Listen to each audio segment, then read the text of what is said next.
Welcome. In front of me I have Xiaomi Redmi Note 10, and today I'll show you how you can find the sound settings on the smartphone. So you have to go for the settings. Next, here you will be able to find the sound and vibration section, so you have to tap here, and as you can see here we can find a couple of the options. Let's focus on the volumes. So if you want to adjust the volumes of the music, games, media, on the alarm or calls, you have to simply move the switchers like that.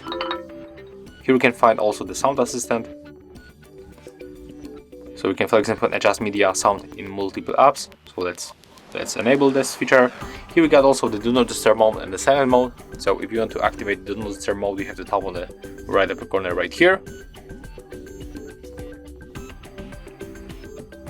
When we go back, we can also find the vibration settings, vibrate for calls in the silent mode or on the tap. There we got also the additional settings, so we can, turn off the screenshot sound on tap sound. We can enable. Right now we can hear it, and as you can see, that's it. So if you find this video helpful, remember to leave a like, comment and subscribe to our channel.